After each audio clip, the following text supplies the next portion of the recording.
നമസ്തേ. തൃശൂർ പൂരം അലങ്കോലപ്പെടുത്തിയ സംഭവത്തിൽ സംസ്ഥാന സർക്കാരിന് നിർദ്ദേശവുമായി ഹൈക്കോടതി.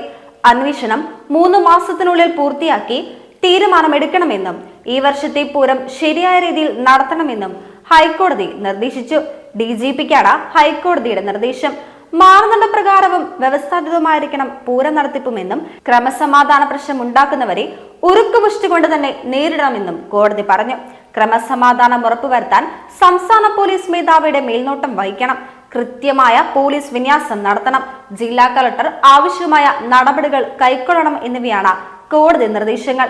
ഹൈക്കോടതിയുടെ ഈ നിർദ്ദേശം പൂരപ്രേമികൾക്ക് വലിയ ആവേശവും പ്രതീക്ഷയും നൽകുന്നതാണ്. ആചാരപരമായ എല്ലാ ചടങ്ങുകളും പാലിച്ചായിരിക്കും പൂരം നടത്തുന്നതെന്ന് കൊച്ചിൻ ദേവസ്വവും തിരുവമ്പാടി പാറമേക്കാവ് ദേവസ്വങ്ങളും ഉറപ്പാക്കണമെന്നും justice Anil K Narendran, justice Viju Abraham എന്നിവരുൾപ്പെട്ട ഡിവിഷൻ ബെഞ്ച് നിർദ്ദേശിച്ചു. 3 ദേവസ്വങ്ങളും ഇക്കാര്യത്തിൽ ഏകോപനത്തോടെ പ്രവർത്തിക്കണം. പരിചയ സമ്പന്നരായ പോലീസുകാരെ ജില്ലാ പോലീസ് മേധാവി ഡ്യൂട്ടിക്ക് നിയമിക്കണം. പൂരം നടത്തിപ്പിന് നിയോഗിക്കേണ്ട വോളണ്ടിയർമാരുടെ ലിസ്റ്റ് തിരുവമ്പാടി പാറമേക്കാവ് ദേവസ്വങ്ങൾ 25-നകം ജില്ലാ ഭരണകൂടത്തിന് കൈമാറണം. പൂരം അലങ്കോലമാക്കിയത് സംബന്ധിച്ച അന്വേഷണവും നടപടികളും 3 മാസത്തിനുള്ളിൽ പൂർത്തിയാക്കണമെന്നും ഹൈക്കോടതി നിർദ്ദേശിച്ചു. ഹൈക്കോടതിയുടെ നിർദ്ദേശം പൂരപ്രേമികൾക്ക് വളരെയധികം സന്തോഷവും പ്രതീക്ഷയും നൽകുന്ന ഒന്നാണ്. ആദ്യമായിട്ടാണ് കഴിഞ്ഞ വർഷം തൃശൂർ പൂരത്തിൽ പ്രശ്നമുണ്ടായത്. തൃശൂർ പൂരവുമായി ബന്ധപ്പെട്ട് ഇപ്പോഴും ധാരാളം പ്രശ്നങ്ങൾ നിലനിൽക്കുന്നുണ്ട്. അതിനെല്ലാം പരിഹാരം ഈ മാസത്തിനുള്ളിൽ തന്നെ കണ്ടുപിടിക്കണം. നിലവിൽ തൃശൂർ പൂരവുമായി ബന്ധപ്പെട്ട് നിൽക്കുന്ന പ്രധാന പ്രശ്നങ്ങളിലൊന്ന് ആന എഴുന്നള്ളിപ്പും വെടിക്കെട്ടുമാണ്. ഇതിൽ ആന എഴുന്നള്ളിപ്പുമായി ബന്ധപ്പെട്ട തീരുമാനം നേരത്തെ തന്നെ പുറത്തു വന്നിരുന്നു.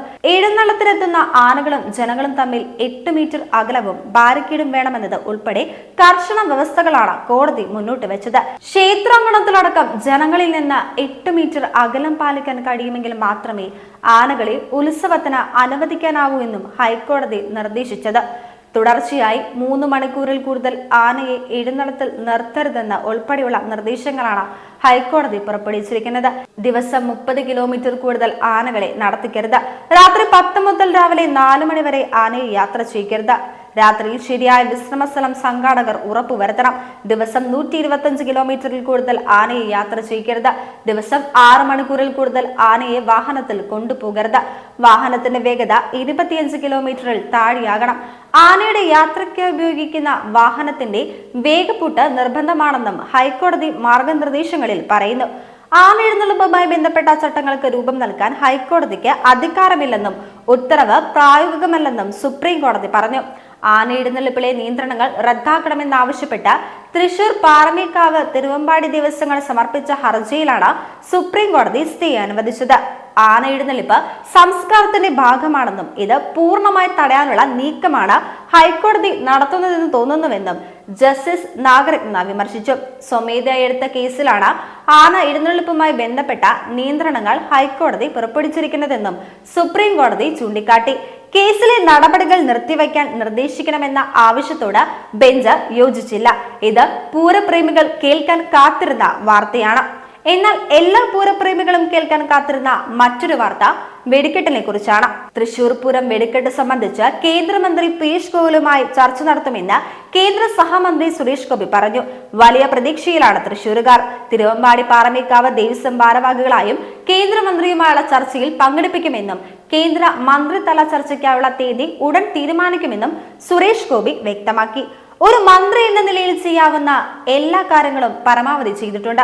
പൂരത്തിന്റെ ഒരുക്കങ്ങളെല്ലാം മുഖ്യമന്ത്രി വിലയിരുത്തുന്നുണ്ട്. വെടിക്കെട്ടായാലും ആനയുടെ കാര്യമായാലും എല്ലാം അങ്കലാപ്പിന്റെ സൃഷ്ടി മാത്രമാണ് നടക്കുന്നതെന്നും കേന്ദ്രമന്ത്രി കൂട്ടിച്ചേർത്തു. എന്നാൽ അതേസമയം തൃശൂർ പൂരത്തിന് 1 മാസം ബാക്കി നിൽക്കെ ഇപ്പോൾ തന്നെ എല്ലാ മുന്നൊരുക്കങ്ങളും പൂർത്തിയാക്കാനും നിർദ്ദേശം നൽകിയിട്ടുണ്ട്. അതുപ്രകാരം പോലീസ് ഉന്നതതല യോഗം ചേർന്ന പൂരം ചുമതലകൾ ഉന്നത ഉദ്യോഗസ്ഥർക്ക് കൈമാറി. മീഡിയ പാസ് ഉൾപ്പെടെയുള്ള കാര്യങ്ങളിൽ പോലീസ് അപേക്ഷ ക്ഷണിച്ചു. മെയ് 6-നാണ് തൃശൂർ പൂരം. പൂരം കഴിഞ്ഞ് മാസങ്ങൾക്കുള്ളിൽ നടക്കാനിരിക്കുന്ന തദ്ദേശ തിരഞ്ഞെടുപ്പും അതിനുശേഷമുള്ള നിയമസഭാ തെരഞ്ഞെടുപ്പും കണക്കിലെടുത്താണ് സർക്കാർ ജാഗ്രത കാണിക്കുന്നതെന്നാണ് സൂചന. കഴിഞ്ഞ പൂരം അലങ്കോലപ്പെടാൻ കാരണം പോലീസാണെന്ന ആരോപണം ശക്തമായിരുന്നു.